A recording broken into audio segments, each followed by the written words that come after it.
Well, there are now two Zika zones in Miami, one in Wynwood and another about a 0.5-mile radius of Miami Beach. So this brings the total number of cases to 36 across the region. Miami Beach Mayor Philip Levine says there's no epidemic there, and he's joining us now on the phone.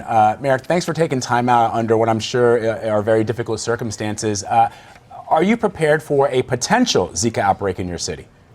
Well, we don't expect to have one. Thank you for having me on. I mean, the information we got actually this morning was that there are 5 cases linked to Miami Beach, and those are 3 tourists that I'm not even sure if they're here anymore, and of course 2 residents.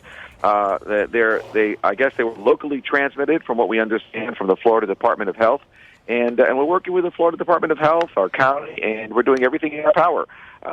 Clearly there's no mosquito epidemic on Miami Beach, but what we are doing is we're taking all precautionary measures. We're making sure that we're spraying in this small area of Miami Beach, make sure there are no mosquitoes left. We're making sure that there's no water that's around anywhere on the street, so that there's no way for breeding of mosquitoes. So we've been doing this since January. We've been very aggressive, and we're just going to really increase our efforts dramatically. But I could tell you that our hotels are full, and people are everywhere, and they're enjoying Miami Beach right now. That's for sure. And Mayor, you've said that you're going to start using these anti-mosquito pellet donuts. Are they safe for adults and for children to be around? Yeah, no, those specifically are different. Those are, for example, in stormwater pipes for wastewater that is being discharged.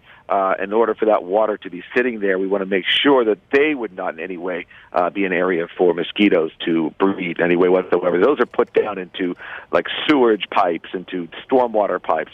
That's nothing that would be exposed to anybody, whether it be drinking or anything like that. Or whatsoever. Even if you're pregnant, you're totally safe.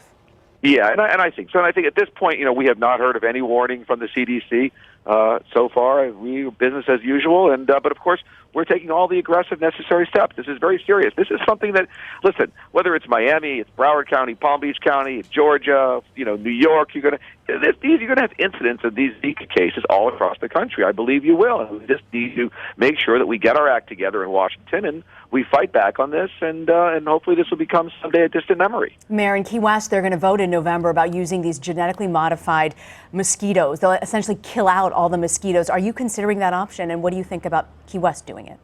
Well, I think anything you can do is great, but I can tell you right now, the last thing in the world I'd want to be is a mosquito on Miami Beach. Mayor, you mentioned something interesting. Back in late June, Senate Democrats blocked a bill that would have provided $1.1 billion for funding for fighting the Zika virus. How frustrating is that for you, especially as kids get ready to go back to school?